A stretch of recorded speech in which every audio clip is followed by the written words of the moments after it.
Gusto ko lang pong i-share ang word. This is binigay ng Lord sa akin to last January at part siya ng devotion ko at ngayon ko lang siya nagawa as preaching. But I'm so excited to share it with you kasi nagulat ako sa revelation na ito at impression ng Panginoon sa akin. So I hope makuha rin po natin ito at baguhin tayo ng Panginoon through this message. So I want to share a message entitled Tempted but Not Defeated. Yan. Tempted but not defeated. Can you say to your neighbor, tempted but not defeated? Yan. Ano bang ibig sabihin yan, di ba? Pag sinabing tempted, anong Tagalog ng tempted? Natutukso, tinutukso, pero hindi talunan. Natutukso, tinutukso, pero hindi talunan. So ang main text natin, mahahanap natin sa Genesis chapter 3, verse 1 to 7. Maganda po, basahin natin lahat, mag-participate tayo. Let's read number 1. Sa lahat ng hayop na ginawa ni Lord God, ang ahas ang pinakatuso. Isang araw, ang babae, sinabi ba talaga ng Diyos, bawal kayong kumain ng kahit anong prutas dito sa garden. Sumagot ang babae, pwede naman na kumain ng kahit anong prutas dito sa garden, except sa prutas nung punong nasa gitna. Sabi ng Diyos, wag namin kainin yung prutas ng punong yun. Wag din daw namin. Ang ahas, hindi totoo yan, di kayo mamamatay. Sige, let's read, go.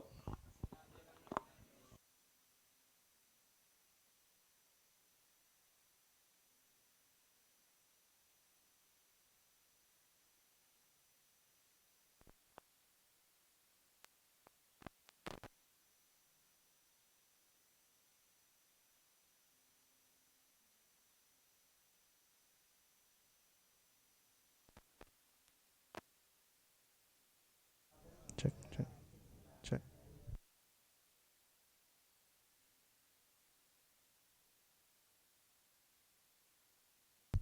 Meron na ba? Tapos na? Ayan, God bless her. Palakpakan naman po natin ang salita ng Panginoon Diyos. Sige po, manalangin tayo. Panginoon, we thank you for today. We're so excited to hear your word. At maraming salamat sa oportunidad. Kami ay makapakinig, manalangin, at higit sa lahat, matuto sa napakayaman mong salita. Help us, Lord, wag maging yung parang alam na namin lahat. Pero turuan mo kami na matuto, makinig, at maging excited, Lord, sa sasabihin mo sa amin. Ito pong aming samot dalangin, Lord. Salamat po sa pangalan ni Jesus. Amen. Isa po sa pinakamabigat na realidad ng buhay Kristiyano ay yung naligtas na tayo kay Kristo, pero nakikipaglaban pa rin tayo sa kasalanan araw-araw. Tama ba? Okay? When we talk about original sin, okay, sa Genesis chapter 1 to 3, makikita natin hindi lang ang simula ng mundo, kundi ang simula ng pagbagsak ng tao. Yung binasa nating text was the start, okay, of the downfall of the people or of the humanity. The fall is not just a story, but it is our story. Dahil sa kasalanan ni Adan at Eva, pumasok ang tinatawag nating original sin. Yeah, meron ba dyan yun? Original sin. Sabi mo nga, original sin. Oo, kasi ikaw pag nagkasala ka, local lang tama ba? Local lang yung kasalanan mo. Pero isinada, nung nagkasala sila, original po. Tama po ba? Yung ibig sabihin, hindi, pag sinabi natin original, yan yung dyan yung nagsimula ang lahat. That's the original sin. Okay? Ang depravity o pagkasira ng kalikasan ng tao. No? Hindi lang tayo gumagawa ng kasalanan, pero makasalanan tayo by nature. Yan ang ibig sabihin ng original sin. No? Ibahin mo yung nagkakasala ako sa wala ka pang ginagawa, makasalanan ka na. No? Lahat po ng isinilang sa mundong ito, okay, ay meron po tayong tinatawag na original sin. Or we are sin by nature because of what happened to Adam and Eve. So ang unang Adan ay bumagsak. Pero nakakatuwa, praise God, diba? Kasi nagkatawang tao si Kristo para tubusin ang tao. Sabi ko nga, ang unang Adan ay bumagsak, pero ang huling Adan, okay, which is si Kristo, ay nagtagumpay. Amen? Hindi natin pag-uusapan ngayon ang kabuuan ng redemption, pero ang focus natin ay kung naligtas na tayo, paano tayo lalakad sa kabanalan araw-araw? So that's the question that we will answer today. Kasi niligtas na tayo ng Lord sa kasalanan, sa original sin. Pero possible pa rin na tayo ay dumaan sa katakot-takot at maraming kasalanan every single day. Hindi ito salvation by works, ito ay sanctification by grace.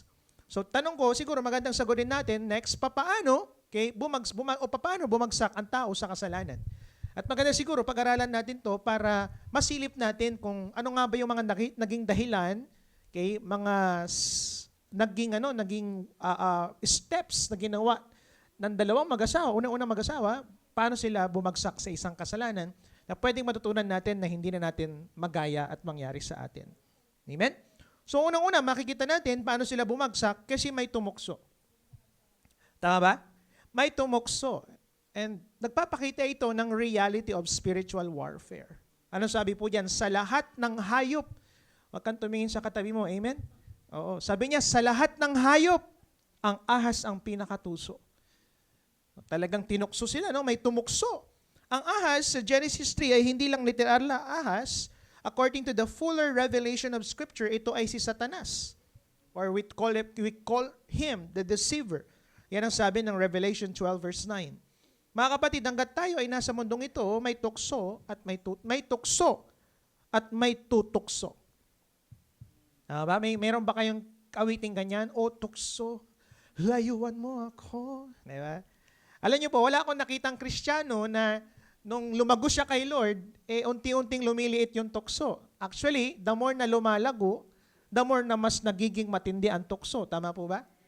Kaya magugulat ka na lang, even pastors, bishop, at mga sikat na mga Christian influencers, bigla na lang makikita natin, biglang nag-backslide o bigla na lang nakita, meron pala siyang ka-live-in na iba, meron palang kasalanan ginagawa, which is, that's the reality of Christian life. Okay? So, theologically speaking, we are justified but we are not yet glorified. Kasi ang glorified natin kapag tayo nasa langit na. So, ibig sabihin, bagamat tayo ay nilinis na ng Panginoong Diyos, possible pa rin. We are still in the process of sanctification. Araw-araw dapat nililinis natin o nagpapalinis tayo sa Diyos. So, nilinis niya na tayo, pero posible madumihan tayo dahil sa merong tukso at merong nanunukso. At sa sanctification, may laban. Sabi mo nga sa katabi mo, laban. Hindi kasalanan ang matukso. Baka akala ninyo, alam nyo ba ilang beses ako natutukso? Hindi po kasalanan yun. Kasi talagang matutukso at tutuksohin tayo. Si Kristo nga mismo, di ba, tinukso rin eh. Nasa Hebrews 4:15 yan, pero hindi siya nagkasala. Nakakatuwa kasi yung pinaka-head natin, yung firstborn natin, which is si Jesus Christ, bugamat siya'y dumaan sa katakot-takot at napakaraming tukso, hindi siya nagkasala. Maybe sabihin mo, Rev, kasi siya 100% God siya eh. Paano kung sabihin ko siya 100% man din siya? Katulad mo, yung nararamdaman mo, ganun din nararamdaman niya. Ang problema ay hindi tukso. Ang problema ay kapag kinausap natin ang tukso. Ibig sabihin, ang problema ay kapag in-entertain mo ang tukso. Ano nangyari? Pansin niyo yung strategy ng serpent? Pakita natin. Ano yung naging strategy na? Next. Sinabi pa talaga ito ng Diyos? Yan. Yan yung sabi ng serpent eh. Ganda ng strategy. Ang first attack ng enemy is always against the word of God. Kahapon po, meron akong tinuturuan mga pastors, ng group of pastors. Okay, I shared about bibliology, the importance of Bible. At talagang ko sa kanila, minake sure ko that really, Bible is incapable of being wrong. Hindi siya pwedeng magkamali at wala siyang contain na pagkakamali. At yan po ang unang-unang gagawin ng kaaway. Diba? Aatakihin niya yung salita ng Diyos. Hindi niya sinabi, uy, magkasala ka na, Adan, Eva. Hindi niya sinabing ganun eh. Ang sinabi niya, sigurado ka ba na sinabi yan ng Diyos? Tama ba? Kapag nagda-doubt ka sa word, alam mo ba, madali ka nang mag-disobey. Kapag nagda-doubt tayo sa word, madali tayong mag-disobey. That is why it's very important, never doubt the word of God. Wag na wag tayong magda-doubt, diba, sa salita ng Diyos. So anong magandang application natin? Acknowledge that temptation is inevitable. Acknowledge. Kailangan, malinaw sa'yo na talagang lagi, possible, anytime. Actually, kahit ngayon pwede ka nang tinutokso ng kaaway ngayon eh. Tama? Habang nandito ka ngayon. Nasa prayer works ka. No? May tukso minsan sa cellphone, Minsan sa mga mata natin, minsan sa isipan natin, alis ka na. Kasi wala namang ano dito, may ano pa yun, may naiwanan ka pang dapat gawin. May tukso eh. Anytime eh. Tama po ba? May tukso at may tukso pa rin talaga. So i-acknowledge mo that it is inevitable. Kasi kapag alam mong may laban, hindi ka magpapakampante. Tama po ba? Dapat wag tayong magpakampante. Okay? Kaya nga hindi tayo tinawag para maging passive Christians. Tinawag tayo para maging watchful, prayerful, and doctrinally grounded believers. Kaya actually, ang prayer works ay paalala sa atin na okay, kailangan niyong manalangin. Bakit? Kasi merong laban eh. Tama ba? O ito, tinutokso na naman ako nito. Ano ba ito? Ayan. Tama ba? Importante eh. As a Christian, yung sabi ng Diyos eh, magmatsyag. Actually, ganun, isa rin sa mga trabaho din ng Lighthouse yan eh. Sila yung tumitingin sila from afar eh. They see dangers that is coming, possibly. So, importante, watchful ka. Sabi mo sa tabi mo, watchful. Diba? Dapat sa lahat ng bagay, nagiging watchful tayo. Ano pa? Prayerful, nananalangin, at doctrinally grounded believers. Importante, may maayos tayong theology. Amen? So, that's number 1. Okay, makikita natin paano bumagsak ang tao sa kasalanan kasi may tumukso eh. Tama? Siguro maganda ngayon sa oras na ito, mag-reflect tayo ng konti. Sino ba yung madalas tumutokso sa'yo? Diba? Na hindi mo napapansin, pero hindi mo masyadong, tinitake ito as malaking problem, pero possibly pala, ikasira ito ng pagiging Kristiyano mo. Ito ba yung mga anak mo? No? Huwag ka nang umaten dyan, huwag ka nang ganito. Tukso yan eh. Is it your friend? O may mga kaibigan ka pa na binabalik ka sa dati mong buhay? Diba? Possibly, sila yung mga ginagamit ng kaaway para tuksoin tayo. Amen? Amen po ba? Number 2, paano bumagsak ang tao sa kasalanan? Kasi nadala sa ganda. Tingnan mo nga yung katabi mo. Maganda ba? Gwapo ba? Kapatid, huwag kang madadala dyan. Diba? Amen ba? Nadala sa ganda eh. It's all about the deception of disordered desire. Anong sabi diyan? Nagandahan siya dito. Mukhang masarap kainin. Ewan, grabe, ano? Sino po na-try nyo na yung ganyan? Yung nakakita ka ng pagkain, mukhang masarap, nung kinain mo, hindi pala masarap. Mga vloggers, diba? Let's try this, guys. Oh, wow, it's so... Minsan ganyan, diba? Nung pumasyal ka, hindi naman pala masarap. Tama? Yung mga mag-ingat sa mukhang maganda at mukhang masarap. At doon sila nadali. Tawag natin dito ay theology ng disordered love. Ng kasalanan na hindi lang mukhang masama, hindi lang laging mukhang masama. Akala nila kasi pagkasalanan, laging parang kademonyohan, kalokohan. No, hindi po.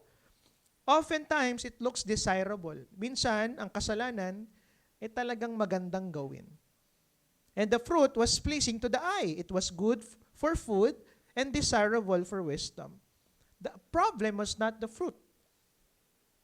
That's the reality. The problem was the violation of God's command. Mga kapatid, alam nyo pa na hindi lahat ay maganda o hindi lahat ng maganda ay mabuti. Kaya ang prayer natin ay, Lord, dalangin ko maganda lagi ang mangyari sa pamilya namin. Hindi totoo yun. Kasi hindi lahat ng maganda ay mabuti. Kaya magandang prayer mo, Lord, dalangin ko yung mabuti ang mangyari sa pamilya namin. Kasi minsan, kahit yung pagpapalo ng Diyos ay kabutihan ng Diyos sa atin. Di ba? May mga nangyayari ganun. Minsan, pinapalo tayo ng Diyos, pero ito ay resulta pa rin ng kabutihan ng Diyos. So kung ang goal ninyo ay maging masaya, it's not true. Hindi bibigay ni Lord na gagawin tayong laging masaya. Kasi ang tunay na magulang at tunay na nagmamahal, ang goal niya hindi lang sumaya ang kanyang anak, pero maging mabuti ang kanyang anak. Amen? So mga kapatid, hindi lahat ng maganda ay mabuti at hindi lahat ng appealing ay approved sa Diyos. Ito ang tinatawag nating concupiscence. Concupiscence. No? Na ang ibig sabihin na yung inclination ng fallen nature ng maghanap ng satisfaction ay outside the will of God. Yan lagi eh. Ito lagi yung hinahanap ng fallen nature natin. Laging maghahanap yung fallen nature, yung sin nature natin inside ng bagay na makakapag-satisfy outside the will of God. Amen. Kaya mag-ingat tayo kasi hindi porket aesthetic, automatic na godly. Hindi porket trending, tama na. Diba? Especially Gen Z ngayon, no? Gilig natin sa aesthetic. Sabi nga lang, aesthetic. Diba? Mag-ingat tayo sa pagiging aesthetic. Kasi hindi lahat ay tama. Okay? Ano nangyari? So, nangyari, Eve shifted her gaze. Okay, next natin. From God's command to the fruit's beauty. Kasi may utos ang Diyos eh. Sabi nila, okay, gawin nyo lahat, anything, gawin nyo, kainin nyo. Pero kung merong isang bagay na hindi kakainin, itong tree na ito, di ba? At nakakagulat kasi nag-focus siya doon at hindi nag-focus sa command ng Diyos. At diyan nagsimula ang compromise. So, ingat tayo sa mga mata natin kasi diyan tayo pwede, di ba? Natirahin ng kaaway at diyan tayo pwedeng bumagsak sa kasalanan. Kaya sabi ng Hebrews 12, laki-laki nilagay ko diyan, fix your eyes on Jesus. Nilinaw niya eh. Fix mo. I-fix mo. Ibig sabihin ng fix. Hindi nagagalaw yun eh. Diba? Para mo siyang nilagyan ng glue, tapos hindi na yun makakaano pa. Nalala ko yung camera, nalagyan ko ng glue yan eh. Hindi namin mabuksan eh. Yung fix na eh. Tama ba? Kaya kailangan namin gawan ng paraan para mabuksan. So fix your eyes on Jesus. Can you tell the person next to you, fix your eyes on Jesus? So sanctification is a matter of affection. Kasi kung sino ang mas mahal mo, doon ka susunod eh.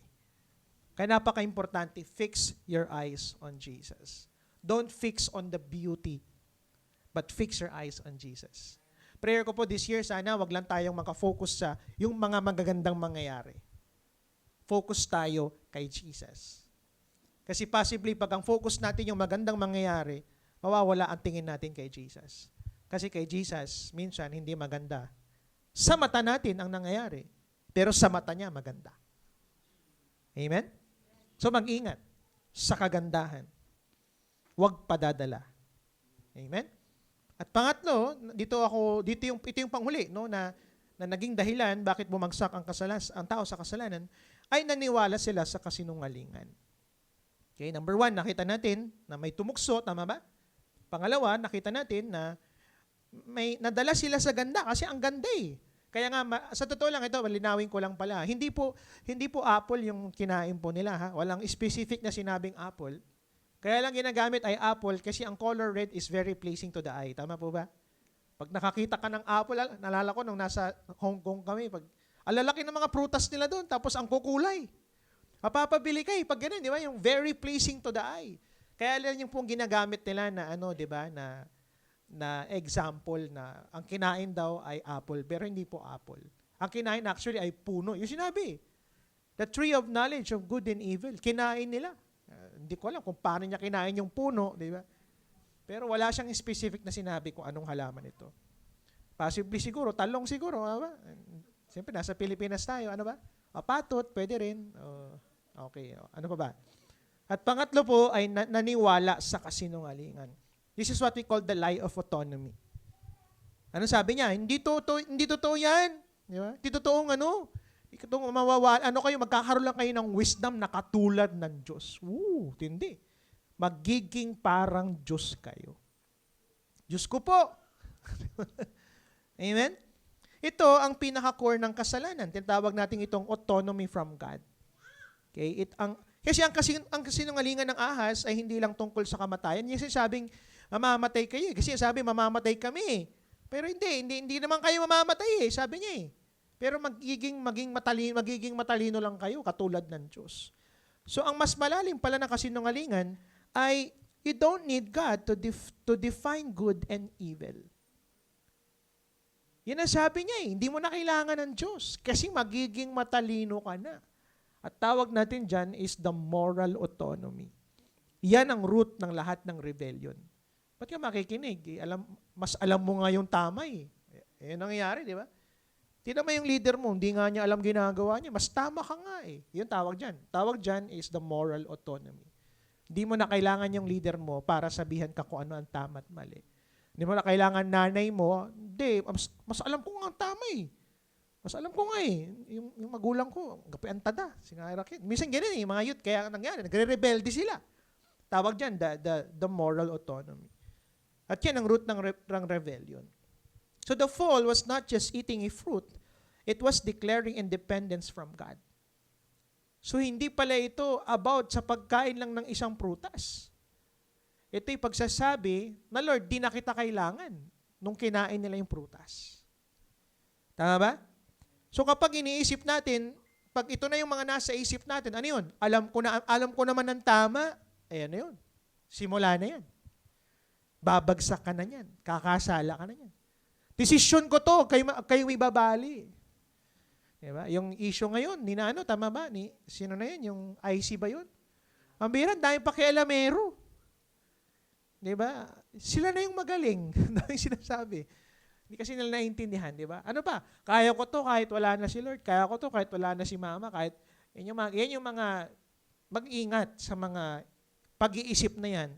Kasi most probably, pumapasok na o nire-replay na natin ang Genesis 3 na sinasabi din o ginawa nung panahon nila na nagkasala ang tao. Kasi ang pinakamalaking kasinungalingan ay hindi na wala ang Diyos, kundi kaya na nating maging tayo ang Diyos sa sarili nating buhay. Ulitin ko po, ang pinakamalaking kasalanan o kasinungalingan ay hindi yung wala na ang Diyos, pero yung kaya na nating maging Diyos sa sarili nating buhay. Diba? Kaya ko na. Naging masipag naman ako eh. Gumanda naman buhay ko eh. Kaya ko na. Diba? Kinaya ko naman to. Mag-isa ko lang. Naging nanay ako ng aking nanay at tatay ako ng aking mga anak. Uy, nakagraduate ako ha. Kinaya ko to. Yan ang malaking problema yan. Pag nagiging ganyan tayo, possibly pabagsak na tayo yan sa kasalanan. Amen? So theologically po, sin is the exchange of God's authority for self-rule. Ang kasalanan ay pagpapalit ng authority ng Diyos sa self-rule natin. Hindi, ako na ngayon ang bida. Kaya nga sa gospel, tinuturo natin, di ba? Pag tinapatanggap natin sila kay Lord, ano sinasabi natin? Ikaw na Lord, ang aking Diyos at sariling tagapagligtas. Diyos ka na ngayon. Di ba? Bumababa ako sa aking trono at ikaw na ngayon ang master ng buhay ko. But when we start to have sin, para mong sinasabi, Lord, ako na muna. Tabi mo, Lord, ako muna. At malaking problema po yan. So let's talk about the gospel reality. Sa Genesis 3, bumagsak ang unang Adan. Tama po ba? Sa gospel, nagtagumpay ang huling Adan, si Kristo. At kung saan bumagsak ang tao sa hardin, nagtagumpay naman si Kristo sa ilang. Nakita niyo yan? Kita yung difference? Nasa garden siya eh. Pero natalo sila. Ang ganda-ganda ng Eden. Si Jesus, nasa ilang, gutom na gutom. Pero na-meet niya si Satan. But amazingly, napagtagumpayan niya. Tanong ko po, paano niya napagtagumpayan ang kaaway? Paano? Kaya sa akin, paano? Diba? Kung saan naniwala si Eva sa kasinungalingan, alam niyo ba ginawa ni Jesus? Si Jesus ay kumapit sa salita. Anong sinabi ni Christ? Gumamit siya ng napaka-powerful word. Next, nasusulat. So when he was tempted by the enemy, by Satan himself, the deceiver, gumamit siya ng very powerful word, nasusulat. It is written. Lumalabas that victory over temptation is word-centered obedience. So kung gusto talaga natin, mapaglabanan natin, ang kaaway, importante dapat centered tayo sa word ni Lord. So don't say to me na kayang-kaya ko na po ang pagtagumpay ng kasalanan kung hindi ka naman nagde-devotion. Malaking bagay ang pagde-devotion. Bakit tayo makakapagpatagumpay? At huwag mo kong tatanungin na, pero bakit kaya nagaganon na ako kung hindi ka naman nagde-devotion? So malaking factor yun. Hindi lang dapat tayo may alam naman na akong word eh. So every single day. At ako, aminado po ako dyan kapag hindi ako nakakapag-devotion. Doon pinakamalapit ang temptation. At pinaka-possible bumagsak ako sa isang temptation. Tama ba? So tanong, how to save yourself daily? Paano ko ngayon nililigtas ang sarili ko araw-araw? Simple lang, sanctification, not self-salvation. Pag sinabing self-salvation, it's not saving yourself eh. It's about cleaning yourself eh. Allowing the Lord to clean yourself. Linawin natin, hindi natin nililigtas ang sarili natin para sa eternal salvation. Kasi si Kristo ang gumawa noon once and for all. Pero araw-araw, sabi ng Philippians chapter 2 verse 1. Lalo nasa Pilipinas tayo, tama po ba? Wala naman pong connection yan. Ano? Pero sabi niyan, work out your salvation with fear and trembling. Diba? Nung sinasabi to ni Paul, hindi ito patungkol sa kailangan gumawa ako ng good works para maligtas ako. Hindi, ligtas ka na. Pero ibig sabihin po niyan, hindi siya work for salvation, pero work out what God has already worked in. Nagets nyo? Since binago niya na yung loob, dapat work out ka. Kasi binago niya na to eh. Sana may makitang pagbabago sa labas. Yan ang sinasabi ni Apostle Paul sa panahon ng Philippians. Tanong, paano ko yan gagawin rin? Paano ko i-work out yan? Number 1, acknowledge the battle. So kailangan, starting today, acknowledge ko yung battle. Kapag alam mo may tukso, magbabantay ka eh. Tama ba? Pero kung hindi mo alam na may tukso, magugulat ka, kaka-cellphone mo, kung ano-ano nang kiniklik mo. Tama ba? Eh itong si Facebook, pambihira itong mga ito, ang galing-galing magpakita ito ng mga algorithm na papunta ka sa kasalanan. Tama ba? Gulat ka, nagtitingin ka lang hanggang sa hubad na. Tama ba? That's the reality ng panahon natin ngayon. Makikita mo, pinapanood mo na about sa mag-asawa, di ba? Nangangalon niya na. Diba? Nag-aaway na. Bakit kaya gano'n? Di ba? Mag-ingat tayo sa ganyan. Magbantay tayo because spiritual vigilance is part of maturity. Hindi ito pagiging praning, pero pagiging prepared. Importante, prepared tayo. So, tanong niyo sa akin, siguro, I'll be sharing practical tips. For example, alam mo ng weakness mo ang lust. Alam mo na prone ka sa pornography, prone ka sa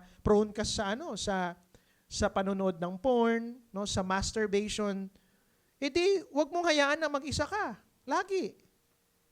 Kasi madalas naman nangyayari ito pag mag-isa ka eh, tama ba? Lalo sa late night scrolling, iwasan mo yung gabing-gabi na, nag-i-scroll ka pa. Tama po ba? Maglagay ka ng boundaries. Kasi kilala mo sarili mo eh. Amen? Okay lang po ba kayo? So, sabihin na natin, magaling ka mag-testify, galing mo mag-preach, ginagamit ka sa Lord. Pero syempre, nandun pa rin yung sin nature. Na possibly anytime, pwede pa rin tayong tirahin ng kaaway. Kaya magugulat ka, ito, marami kong nakikita na dati na silang niligtas ng Panginoon sa pornography, pero bumagsak ulit sa pornography. Bakit? Kasi hindi ibig sabihin, niligtas ka ni Lord kahapon, niligtas ka ulit. Hindi ibig sabihin yung kaligtasan mo kahapon, ay kaligtasan mo rin ngayon. Diba? Yung on fire ka kahapon, hindi ibig sabihin on fire ka ngayon. Alam mo, minsan, on fire ka, nag-preach kahapon, kinaumagahan, mawala yung on fire mo. Tama ba? Feeling mo, makasalanan ka, dahil mo nagawang mali. And that's the reality of Christian life. So maging maingat tayo. Ano pa, alam mong madaling matrigger yung anger mo? Alam mo eh, na mabilis ka magalit eh. Anong gagawin mo? O di wag ka nang agad-agad sumagot. Di ba? Okay! Di ba? Yung mga ganun, di ba? Di ba? Alam mo pag nagsalita ka na, alam mo yung bratatat ka na, di ba? Huwag ka na lang magsalita. Di ba? Kami masabi ka pa na ikakagulat mo, pagsisisihan mo rin. Sasabihin sa'yo, Christian ka pa naman, ganyan ka pa. Kakagali mo prayer works. Kakapakinig mo ng preaching, di ba? Tahimik na lang muna. Huwag na lang muna magsalita. O kaya naman, hinga ka muna, di ba? O kaya bago ka magalit, mag-pray ka muna, Lord. Lord! Labay ko lang, ayaw may anak ko, Lord. Pero bago ka mag-ayaw, bago mo sabihin yung gusto mong sabihin, pray ka muna dun sa gilid. Pero huwag na muna murahin si Lord. Diba? Mahalin mo si Lord. Tama po ba? Ano pa? Alam mong materialistic ka, di ba? Yung magastos ka sa pera. Di ba? Yan yung mga test natin minsan eh. O di wag kang basta-basta mag-shopping kapag emotional ka. Di ba? Yung pag may pera ka, tas wag mo agad-agad bubuksan yung cellphone mo. Di ba? Yung kakasahod. Kasi mambira, tutoksohin ka eh. Makakabili ka ng mga hindi mo kailangan bilhin. Eto pa, kung alam mo marami kang gastos, wag kang pupunta sa mall. Nadala-dala mo yung lahat ng pera mo. Si Mami Telma nga, pag hindi niya sinusulat yung mga bibilhin niya, ang dami niyang bibilhin na hindi naman kailangan bilhin. Tama po? Sino po nakaka-relate? Kasi pleasing to the eye eh. Diba? Buy one, take one. Mambira. Pinag-times 2 na nila yun eh. Hindi naman talaga buy one, take one yan. Nakakita kayo ng mga ganun. Kunwari buy one, take one, pero yun na yung presyo niya eh. Kinunwari lang eh. Diba? Magkano isa? 150. Bigyan kita, buy one, take one, 300 na lang. Diba? Tama ba? Very pleasing to die. Tapos mag-iingat kayo sa mga 199. Bambi, oy, 199 lang. Yung pala, 200 na. Yung mga 999, 1,000 na yun. Diba? Very pleasing to the eye. Bakit? Maturity is knowing your weak spots. Hindi mo kayang pigilan ng tukso na lumapit, pero kaya mong umimas bago ka matrap. Litin ko po, okay, maturity is knowing your weak spots. Kung alamin mo kung saan yung weak spots mo. Alam ko, meron naman tayo, lahat tayo may weak spots tayo. Sino po nga amin may weak spots tayo? Kahit pastor, kahit leader, kahit sino yan, may weak spots tayo. Meron tayong isang bagay na possibly pwedeng doon tayo bumagsak. Okay? So, anong gagawin mo? Okay, hindi mo kayang pigilan lumapit ng tukso Rep, kasi yung notification di ba? May mga ganyan Alam niyo to, bigyan ko kayo ng tips. Isa ginagawa ko, hindi ko alam kung feeling ko mahihirapan yung mga mga legendaries. Pero ako po, everyday po, pagkatapos ng buong araw, lagi ko pong kiniklear yung search ko sa Facebook para yung mga nakikita ko hindi pa ulit-ulit. Pati po sa YouTube. Di ba? Minsan sa YouTube, pag clinic mo, lalabas na din yung mga pinanood mo nung last time. Ako po, everyday po yan, dinidelete ko po yun.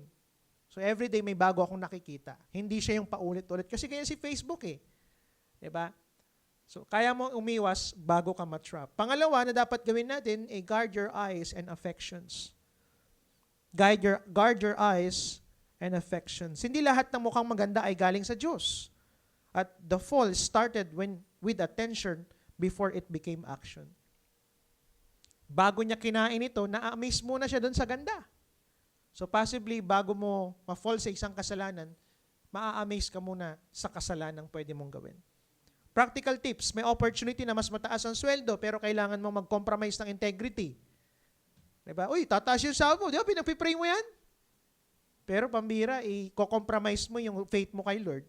Ang tanong siguro, maganda, tanong mo sarili mo, mapapasaya ko ba si Lord dito sa gagawin kong ito? Tataas nga ang sahod ko, pero mukhang makikipag-compromise naman ako. Ano pa? May relationship na kilig, pero hindi naman align sa faith mo. Diba? Hindi pa naman tamang panahon. Ask yourself, ito bang gagawin kong ito ay ilalapit ba ako kay Lord o mukhang ilalayo ako? Amen? May trend na viral at fun, pero subtle, ungodly. Ang tanong, kapag pinost ko ba ito, mapapasaya ko ba o may papakita ko ba ng maayos si Kristo o hindi? Buksan mo, may mga ganyan, papasukin ako. Sayaw-sayaw, tama po ba? Okay lang po ba kayo? Hindi lahat kasi ng trending ginagaya Kaya ako, hindi na ako sumasayaw kasi hindi naman talaga Tama ba? Amen? Gusto niyo po ba sumayaw ako? Di ba? Parang, baka ma-backslide pa po kayo, kaya wag na akong sasaya. Tama ba? So, ano magandang gawin natin? Sabi dito, guarding your eyes today means what you stream. So, ingat tayo sa mga pinapanood natin, pinapakinggan natin, what you scroll. Anong ini-scroll natin? What you fantasize about and what you normalize. Sabi nga dito, because affection shapes direction. Kung sino ang pinakamahal, doon ka susunod. Importante dapat, iniingatan natin kanino tayo tumitingin, kanino nilalagay yung affection natin. And last but not the least, reject autonomy. Ibig sabihin, bawal na tayong magkasakyan. Tama ba? Amen? Yung ba ibig sabihin po niyan? Hindi po. Huwag mong gawing absolute ang sarili mong isip. So, practical example tips, before major decision. For example, sa career mo, maganda tanong mo siguro, Lord, gusto ko actually itong offer na ito. Pero ito bang will mo o ego ko lang ito? Tatanggapin ko ba ito para masabi ko lang na umangat ako? O will mo ba ito para sa akin? Kasi minsan ganun Para masabi lang na umangat ka.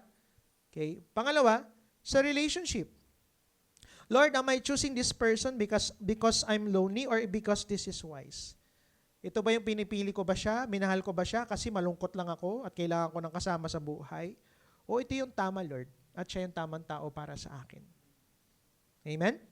Sa ministry, Lord, itong calling ba na ito sa iyo ay craving lang for recognition o gusto ko lang talagang paglingkuran ka? Kaya ba ako naglilingkod kasi gusto ko, sinasabihin ako na, uy, galing mo para may magsabi sa akin na magaling ako o capable ako o kaya ko lang ginagawa ito kasi gusto kitang paglingkuran talaga. So maganda mag-ingat tayo sa mga bagay na yan. At rejecting autonomy means hindi ka agad magdedesisyon kapag emotional ka. Diba? Yung very high, galit ka, masayang-masaya ka, hindi ka nagdedesisyon pag masayang-masaya. Hindi ka rin nagdedesisyon pag masyado kang galit at pag malungkot ka. Hindi mo justify ang mali dahil naiintindihan naman ni Lord. Lord, di ba naiintindihan mo naman ako kung ikaw, yung mga ganyan, di ba? Hindi ka naiintindihan ni Lord. Amen? Amen? Minsan ganun tayo, Lord, naiintindihan mo naman ako. Hindi ka naiintindihan ni Lord. At pangatlo, hindi mo gagamitin ng grace para takpan ng rebellion. May grace naman si Lord, patatawarin din ako ni Lord kahit gawin ko ito. Diba? Humility is the antidote to Eden's pride. Ito, pakita natin, autonomy says, alam ko. But humility says, Lord, guide me. Amen? Hindi, alam ko na to, kaya ko na to, pamilya ko to. Hindi, alam ko nang gagawin ko dito, ilang years na akong Christian din. Pero pag sinabi mong, diba, pag you reject autonomy, sinasabi mo, Lord, i-guide mo ako, Lord. Lord, gawin mo akong isang mabuting nanay. I-guide mo ako, Lord. Tulungan mo ako, Lord. Saan mo ako ilalagay? Lord, gawin mo akong magaling na leader. I-guide mo ako. Gawin mo akong magaling na pastor, Lord. Tulungan mo akong maging mabait, maalaga. I-guide mo ako. Amen? Autonomy says, ako bahala. But faith says, Lord, ikaw ang bahala. Amen? Hindi ako nabahala sa buhay ko, hindi ako nabahala dito, hindi ako nabahala sa ganyan. Hindi. Faith says, Lord, ikaw ang bahala. Amen? Palakpakan naman po natin ang Panginoon. Are we learning today? Amen? Are we learning? So recall lang tayo, paano ba bumabagsak ang tao sa kasalanan? Number 1, may tumukso or the reality of spiritual warfare. Number 2, nadala sa ganda, okay, or the deception of disordered desire. Number 3, naniwala sa kasinungalingan or the lie of autonomy. And how to save yourself, sanctification, not self-salvation. Acknowledge the battle, guard your eyes and affections, and reject autonomy. Palakpak sa Panginoon po, pinakamalakas. As I end po, okay, mga kapatid, maaring niligtas sa tayo ni Kristo mula sa original sin, pero araw-araw may choice tayo. So anong choice yun? Will we relive Genesis 3? Gagayahin ko ba ulit yung ginawa? Babagsak ba ulit ako sa ganda? Babagsak ba ulit ako, diba, sa ginawa nila? Or will we walk in the victory of Christ? Gagayahin ko ba si Adan? O susundan ko ang ginawa ni Kristo? Sanctification is daily dying to self. It is daily surrender, daily choosing obedience. Kasi hindi sapat ang minsang altar call eh. Wala pa ako nakitang nabago sa isang araw, isang bagsakang altar call. Ito ay araw-araw na pagluhod at paghingi, diba, ng pagsama ng Panginoon sa ating buhay. Kailangan araw-araw ng pagtalikod sa tukso at hindi mo kayang iligtas ang sarili mo sa impyerno. Pero sa biyaya ng Diyos, kaya mong tumanggi sa tukso ngayon. Maybe you are here right now, dito ka ngayon, pero I know, natutukso ka ngayon sa mga classmate mo, sa campus, sa school, or natutukso ka sa family mo na parang mas maganda yung asawa ng isa or ganito. O baka naman sa family mo, or hindi ko alam anong klaseng tukso yan, personally, ng kaaway sa'yo. Pero I have a good news na kapag nadapa ka man, o maybe you're here right now at nadapa ka na, natukso ka na eh, Reb, sa totoo lang. Habang sinishare mo yan, gusto kong malaman mo, Reb, na natukso na ako. I have a good news kasi mas malakas ang biyaya kaysa kasalanan. Mas makapangyarihan ng krus kaysa sa tukso. At mas dakila ang Diyos kaysa sa ating kahinaan. Amen? So, I have a good news. His grace is sufficient. So today, napakagandang gawin natin is to ask the Lord, Lord, patawarin mo ako, Lord, sa aking mga kasalanan. Bagamat ako'y natukso, pero tulungan mo ako, Lord, to live not in fear, to live not in sin, but to live in faith and in grace. Kaya araw-araw itong sasabihin natin kay Lord, pakita natin yung last. Lord, hindi ako ang Diyos, ikaw ang Diyos. Iligtas mo ako sa kasalanan ngayon. Amen? Ayan, background music nga po natin para meron tayong ano dyan. Thank you, Lord. Thank you, Jesus. Palakpakan po natin ang Panginoon. So, I'll give you time. Sige po, maganda po, I'll give you time. Siguro, 1 minute lang, 1 minute.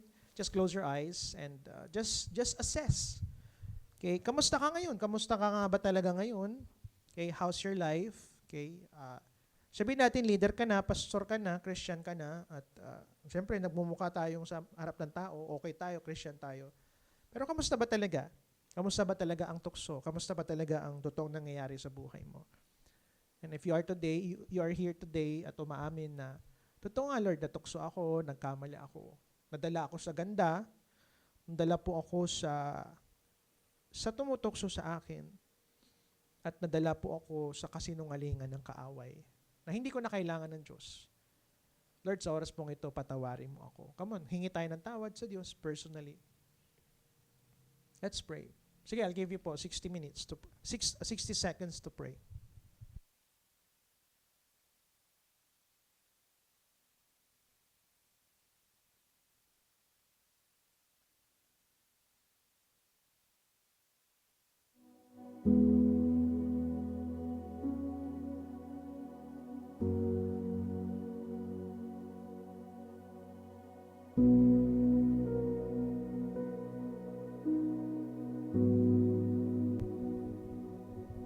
Kung pwede kang lumuhod, lumuhod tayo. Dahil ang kasalanan ay mabigat. May bigat itong dala sa atin. Let us be a person na hindi lang basta naniniwala sa kapangyarihan ng altar call, isang bagsak ang altar call, pero sa araw-araw na paghingi ng tawad at paglilinis ng Diyos. Allow the Lord today to sanctify you. Linisin ka. Linisin mo, Lord, yung isipan ko. Linisin mo yung puso ko. Linisin mo yung buhay ko, Lord. And I acknowledge, Lord, that there is really a battle. Lord, kung meron man sa amin dito, nasa war sila, especially sa kanilang emosyon. Lord, I pray that you will save them today. That you would help them, Lord, defeat. Na hindi nila gagayahin si Adan, pero gagayahin nila si Kristo.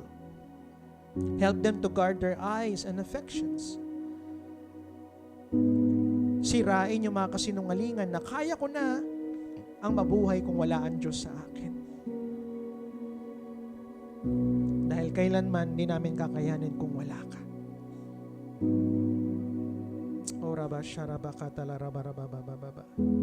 You can pray in the Spirit. Sige po, come on.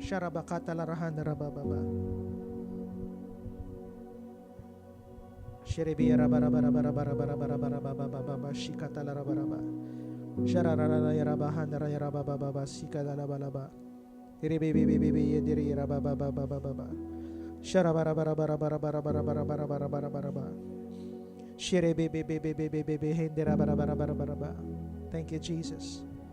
Thank you, Jesus. Thank you, Jesus.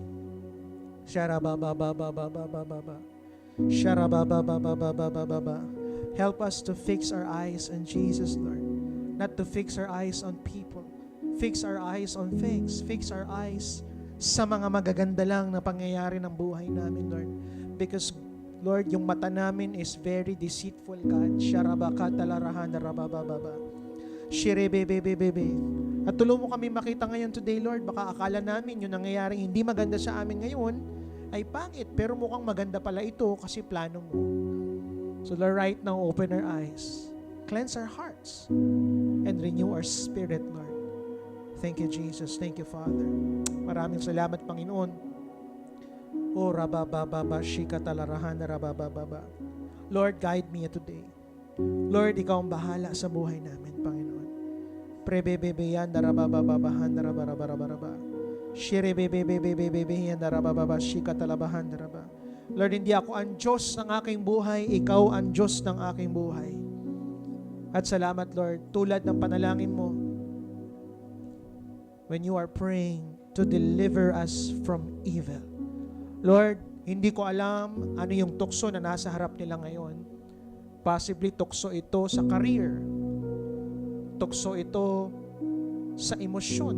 Tukso ito, Lord, sa paglilingkod sa iyo o paglilingkod sa trabaho. O di ko alam kung anong klaseng tukso ito, Lord. Pero sa oras na ito, Lord, dalangin ko po, bigyan mo sila ng wisdom, God. Piliin Ikaw. Huwag padadala sa ganda, pero magpadala, Panginoon, sa salita mo. Kung merong promise, Lord, na panghahawakan namin na sigurado at totoo, yun ay salita mo, Lord.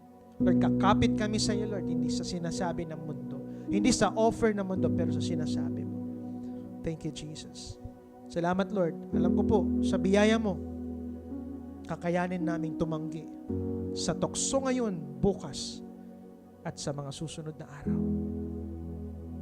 Thank you, Jesus. Pero kung kami ay madapaman, salamat, Lord, sa iyong biyaya. Salamat sa iyong kapangyarihan. At salamat sa dakila mong pag-ibig sa aming kahinaan. Thank you, Jesus. Father, we thank you. Father, we praise you. Pwede ba pasalamatan mo si Lord? Come on, just thank God. Thank you, Lord. Salamat sa paglilinis. Salamat sa pagtanggap. Salamat sa pagsama. At salamat sa mensahe mo, Lord. Thank you, Lord. We praise you. We honor you, Lord. In Jesus' name.